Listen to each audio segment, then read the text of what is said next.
ବାବୁର ବାପା କାହିଁ ମନ ଦୁଃଖ କରି ବସିଛ? କଣ କରିବି ବାପୁରେ ମା, ଏଇ ବର୍ଷ ଫସଲରୁ ଆମକୁ କିଛି ମିଳିବ ନାହିଁ। କାହିଁ କଣ ହେଇଛି କି? ଆଗରୁ ଯାହା ପୋକମାନେ ନଷ୍ଟ କରିଥିଲେ ତ କରିଥିଲେ, ଏଇ ବର୍ଷ ବାଡ଼ିଖିଆ ପକ୍ଷୀମାନେ ତାକୁ ବି ନଷ୍ଟ କରିଦେଇଥିଲେ। ଏଥିରେ ମୁଁ କଣ କରିବି କହିଲେ? ଏ କଣ ଠାକୁର ଆମକୁ ସଂକଟରୁ ରକ୍ଷା କର। ବୋଉ ବୋଉ କଣ ହେଲା ରେ ଧନ? କଣ ଜାଣିଛୁ ରେ ଧନ?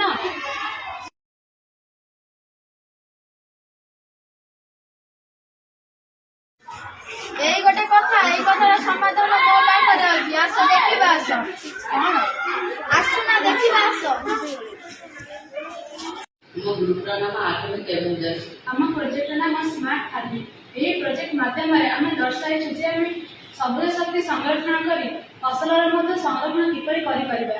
ଆସନ୍ତୁ ଦେଖିବା। ଏହା ହେଉଛି ସୋଲାର ପ୍ୟାନେଲ। ସୂର୍ଯ୍ୟଙ୍କ କିରଣ ଏହା ଚାର୍ଜିତ ହୋଇ ପାୱାର ହାଉସରେ ସଂରକ୍ଷିତ ହେବ ବିଦ୍ୟୁତ। ବିଦ୍ୟୁତ ସଂରକ୍ଷିତ ହେଲା ପରେ ପାଳଭୂତ ପାଖକୁ ଯିବ। ଫସଲ ନଷ୍ଟ କରୁଥିବା ପକ୍ଷୀମାନଙ୍କୁ ଦିନ ସାରା ସେ ଘୂରିବ। ଫସଲ ନଷ୍ଟ କରୁଥିବା ପକ୍ଷୀମାନଙ୍କୁ ସେ ଗୋଡ଼ାଇ ଦେବ। ଏହାଦ୍ୱାରା ଫସଲ ସୁରକ୍ଷିତ ରହିବ। ଧନ୍ୟବାଦ।